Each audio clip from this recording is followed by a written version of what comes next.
My name's Emily Harper, and I never thought I'd be telling a story like this.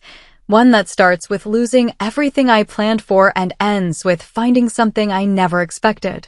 I'm a pediatric nurse in Asheville, North Carolina, where the Blue Ridge Mountains frame every sunrise like a painting. I've always been the steady one, the fixer, the sister who cleaned up messes and kept quiet about it. But 3 years ago, my world fell apart, and I learned that sometimes the people who hurt you most are the ones you love the deepest. I was engaged to Daniel Carter, a corporate lawyer with a smile that could charm a room and a drive to match. We'd been together for 3 years, and I thought we were solid. He was ambitious, articulate, the kind of guy who seemed to have it all together. I loved that about him. His certainty felt like a safe harbor. I'm more reserved, practical, always thinking 3 steps ahead. Together, we balanced each other, or so I believed. We were planning our wedding, picking out venues, dreaming of a little house with a porch swing. I was naive, maybe, but I was happy. Growing up in Asheville, I was the elder of 2 daughters. Our parents were salt-of-the-earth folks. Mom taught 3rd grade. Dad ran a garage off Biltmore Avenue. My younger sister, Sophie, was the opposite of me. She was the golden girl, blonde, curvy, with big hazel eyes and a laugh that could stop traffic. She won beauty pageants by 16, always knew how to work a crowd. But Sophie never settled. She'd start college, then drop out. Date a guy, then move on. Job to job, drama to drama, she always landed on her feet, usually by stepping over someone else. I loved her, though. I resented her, too, but I'd forgive her every time she cried or promised to change. It was a cycle I couldn't break. When Daniel proposed, Sophie threw her arms around me, squealing, "You deserve this, Em." But then she leaned in, her breath warm against my ear, and whispered, "He's kinda predictable, though. Hope he keeps you on your toes." I laughed, brushing it off as her usual snark. I should have listened to that whisper. It wasn't just Sophie being Sophie, it was a warning I didn't see coming. Over the next few months, I felt it, a shift, like the air before a storm. Sophie started showing up at our place more often, always with some excuse, dropping off a scarf, needing advice. She'd laugh too loud at Daniel's jokes, touch his arm a little too long. He'd smile, hold her gaze a moment longer than felt right. I'd tell myself I was imagining it. They were just friendly, right? But my gut churned. One night, I came home early from a shift and found them in our living room, sipping bourbon, just the 2 of them. Sophie said she was returning a book. Daniel said she stayed for a drink. Their smiles were tight-forced. I didn't push it, but I felt the crack in my trust widen. Daniel started pulling away. His phone was glued to his hand. He'd step outside to take calls. He worked late, took weekend trips for client meetings he wouldn't explain. When I asked, he'd snap, "Why were you interrogating me?" Like I was the one being unreasonable. Then, one Thursday night, he sat me down on our couch, the one we'd picked out together at IKEA, and said, "I'm not sure about us anymore, Emily. I feel trapped. We're not who we were." No warning, no fight, just those words, cold and final. 2 weeks later, he was gone, his side of the closet empty. I was shattered. I couldn't eat, barely slept, dragged myself through shifts at the hospital like a ghost. Friends tried to help, but I pushed them away, bottling up the pain. I kept thinking, what did I do wrong?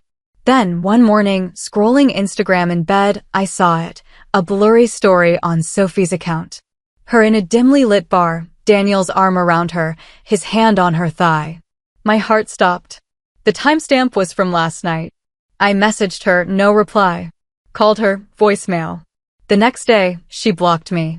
That was it. My sister and my fiancé. Together. I didn't want to believe it. I made excuses. Maybe it was an old photo, maybe someone else posted it. But deep down, I knew.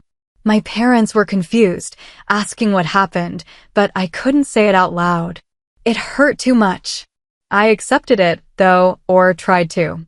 Daniel chose Sophie, and I was left picking up the pieces of a life I didn't recognize anymore. A few months after Daniel left, I was still a mess, but I was functioning barely. Work kept me grounded, the kids at the hospital giving me a reason to get out of bed. Then, one afternoon, I pulled an envelope from my mailbox, addressed in fancy calligraphy. My stomach dropped when I saw the return address, Sophie Harper.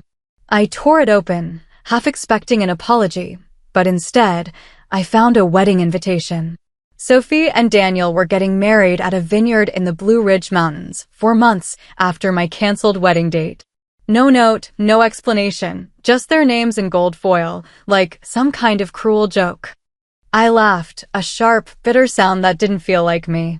The invitation sat on my kitchen counter for days, haunting me. I'd stare at it, torn between rage and disbelief. Why would they invite me? To rub it in?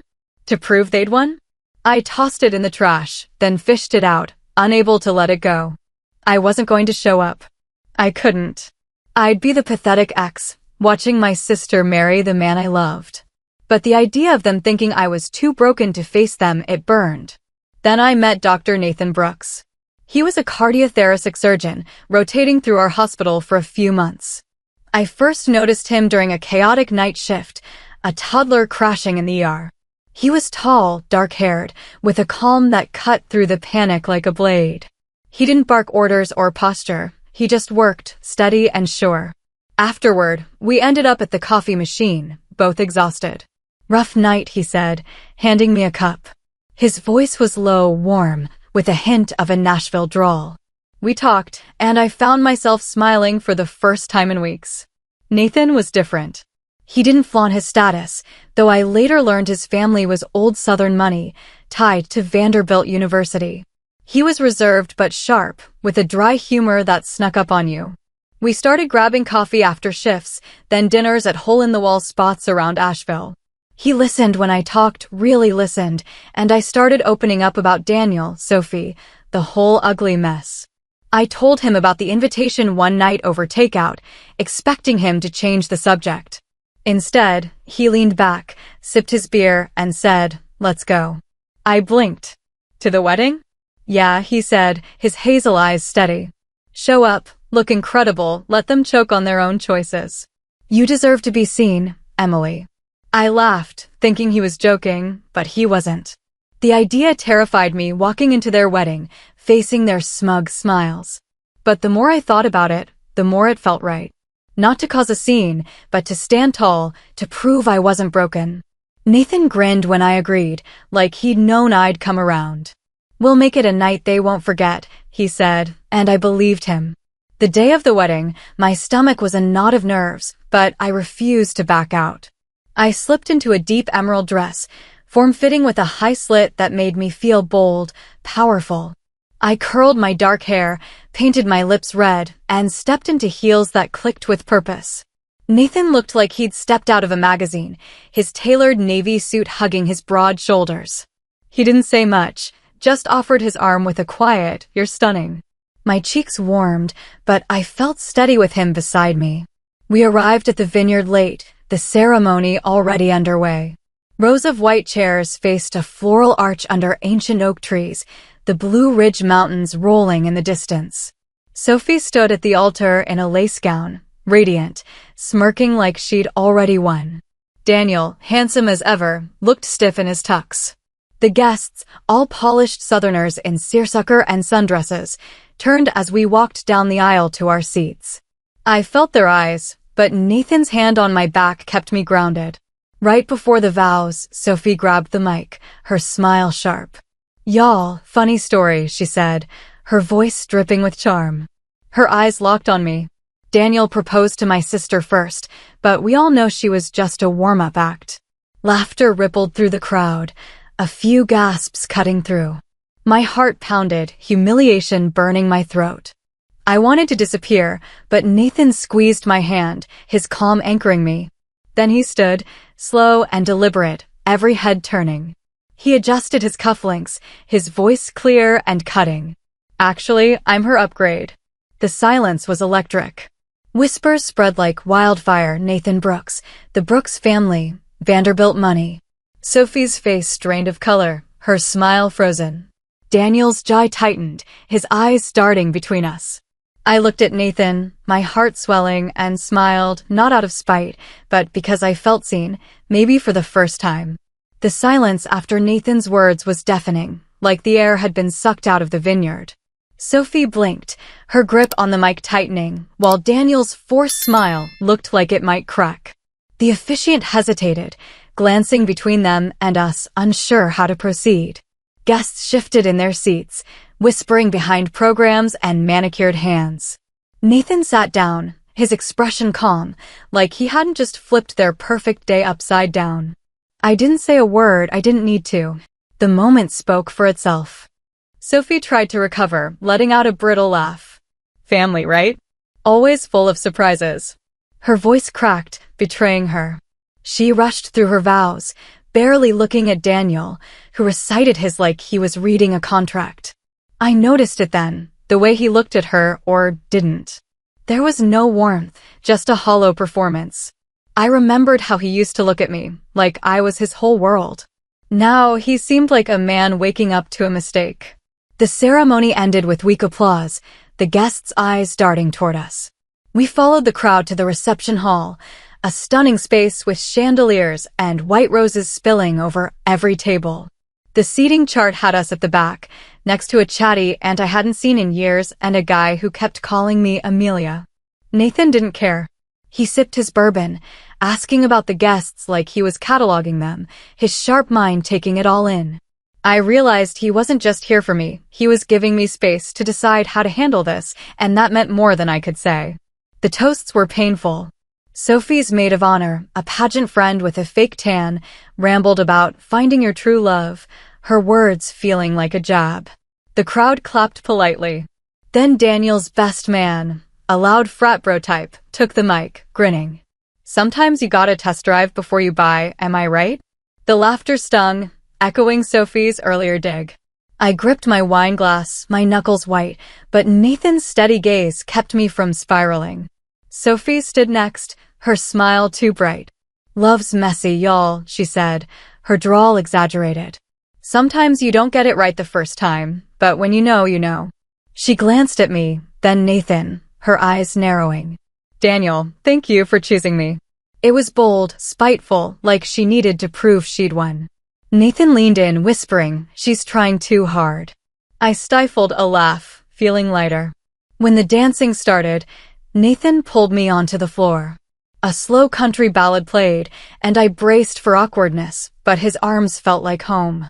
I caught Sophie watching us, her face tight. Daniel hovered near the bar, his eyes on me.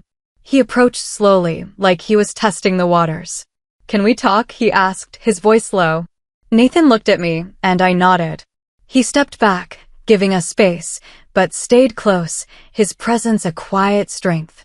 Daniel led me to a quiet corner near the vineyard's garden entrance, the scent of jasmine heavy in the air. He looked tired, his charm faded. You look different, he said, like he was seeing me for the first time in months. I am, I said, my voice steady. I wasn't the same Emily who cried herself to sleep after he left. He shifted, hands in his pockets. I didn't think you'd come. Things with Sophie, it happened fast. She needed me, and I didn't plan this. But it happened, I said, my eyes locked on his. I wasn't angry, just done. He nodded, looking down. I'm sorry, Emily. You didn't deserve how I handled it. You could have been honest, I said. You didn't have to hide it, sneak around with my sister. You could have left clean. I know, he mumbled, eyes on the floor. He wanted absolution, but I wasn't giving it. I didn't hate him, I just didn't need him anymore. Nathan appeared, his timing perfect. Everything okay? He asked, his voice calm but firm. I nodded, and Daniel stepped back, fading into the crowd. I turned to Nathan, my heart lighter. Let's get some air, I said, and he followed me outside, the music softening behind us. Outside, the vineyard's garden glowed with fairy lights, the Blue Ridge Mountains a dark silhouette against the starry sky. I leaned against a stone wall, the cool night air soothing my nerves. Nathan stood beside me, not too close, just there, like he always was. You did good, he said, his voice soft. You didn't let them break you. I'm tired of being the one who stays quiet, I said, surprising myself. Sophie thought I'd fall apart, didn't she? He nodded, a half-smile tugging at his lips. She planned on it. Wanted everyone to see her win. I shook my head, staring at the rows of grapevines stretching into the dark. That's Sophie. It's not enough to have something, she needs everyone to know she took it. I paused, my voice softer. I don't hate her, Nathan. I wish I did. It'd be easier. But I'm just done. You've been done for a long time, he said. You just didn't know it. He was right. Sophie had always been a storm, stealing my clothes, lying to our parents, making scenes at family dinners. Everyone excused her. That's just Sophie, they'd say, like it justified everything. I'd clean up her messes, apologize for her, keep the peace. But not anymore. We stayed outside, the reception's noise fading. Sophie and Daniel sat apart inside, her checking her phone, him nursing a drink he didn't sip. The party felt like a show, all flash and no heart. I didn't care. I laughed with Nathan, danced with strangers, felt alive in a way I hadn't in years. The reception grew sloppy, ties loosened, heels discarded, the open bar working overtime. Guests whispered about Nathan, recognizing his name, their tones shifting from casual to calculated. I caught Sophie staring, her eyes narrowing, but she never approached. Once, she started toward me, then stopped, turned away. She knew she'd lost control, and it showed. We stayed a while, chatting with cousins and an old neighbor from Asheville. People were curious, why I came, why I wasn't a wreck, who Nathan was. I let them wonder. Nathan handled their questions with ease, never boasting, always steering the conversation back to me. It felt good to be seen, not as the jilted ex, but as someone whole. As we waited for the valet, I glanced back at the glowing hall. A greenery wall read "Forever Starts Now" in gold cursive, but the scene felt hollow, like a stage play past its prime. In the car, driving through the winding mountain roads, I exhaled, letting go of the weight I'd carried since Daniel left. Thank you, I said to Nathan, my voice barely above a whisper. You don't need to thank me, he said, glancing over. You weren't broken, Emily. You were rebuilding. His words hit me hard. Sophie and Daniel didn't just break my heart, they made me doubt myself, made me feel small. But that night, I wasn't ashamed. I was free. Back at our hotel in downtown Asheville, I stood by the window, watching the sunrise paint the city in soft pinks and golds. Nathan was still asleep, his steady breathing a quiet comfort. I felt lighter, like the mountains themselves had lifted a weight off my chest. For a week, Sophie was silent, no texts, no calls. I wasn't surprised. She never faced things head-on when her plans unraveled. Then the emails started. A colleague of Daniel's, a woman I'd met at his firm's galas, wrote to check on me. She mentioned the wedding was still the talk of their circles. Nathan's name had sparked a firestorm.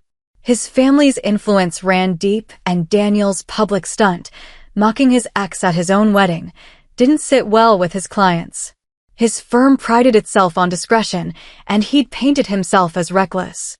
Rumors spread fast. People whispered that Sophie chased Daniel while we were engaged, that she set the wedding date to spite me, that she invited me to gloat. I didn't start the gossip, but I didn't stop it either. It wasn't about revenge, it was about the truth catching up. Daniel's cases started slipping through his fingers. Clients questioned his judgment. Sophie's pageant queen charm couldn't save her reputation this time. 6 weeks later, my phone lit up with Sophie's name. I almost didn't answer, but curiosity won. Emily, she said, her voice thin, he's leaving me. I didn't need to ask who. He said I pushed him into it, that I used him to hurt you. He blames me for everything, his job, his reputation. She was spiraling, her words shaky. I didn't mean for it to end like this. I closed my eyes, picturing her alone, probably in some dim apartment, her charm failing her. I'm sorry you're hurting, I said, not because I forgave her, but because I pitied her. She asked if we could talk, try again. I took a breath. Sophie, I spent years fixing your messes, defending you, letting you walk all over me because I thought that's what sisters do. But you invited me to your wedding to humiliate me. You wanted to win. I'm done with that. I hung up, my hands steady. I wasn't angry anymore, just finished. Sophie went back to Asheville, tried starting a YouTube channel about healing from heartbreak. It flopped, barely 100 views. She took a waitressing job at a cafe downtown, keeping her head down. People mentioned her sometimes, and I'd nod, uninterested. Her drama wasn't my problem anymore. Daniel left his firm, tried going solo, but his reputation followed him. Last I heard, he moved to Portland, chasing a fresh start that never came. He called once. I didn't pick up. Nathan and I took our time. We traveled, Charleston, Savannah, quiet beach towns, cooked together, built something real. One Sunday morning, over pancakes and coffee, he looked at me, his eyes soft. "Wanna do this forever?" he asked, sliding a simple ring across the table. I said yes, my heart full. Our wedding was small, in a garden overlooking the Smoky Mountains. Just family, a few friends, no theatrics, just us, real and right. I used to think Sophie and Daniel broke me, that their betrayal meant I wasn't enough. But driving away from that vineyard, Nathan's hand in mine, I realized they didn't win. Sophie was chasing a spotlight that burned out, and Daniel was running from himself. Me? I was writing my own story, one where I didn't need to prove anything to anyone. To everyone who's been here through this wild ride, thank you. You've walked with me through betrayal, heartbreak, and redemption. If my story hit you, hit that subscribe button and join us. Every tale we tell is about fighting for your truth, rising above, and starting new. Keep chasing your own story, and I'll see you at the next one.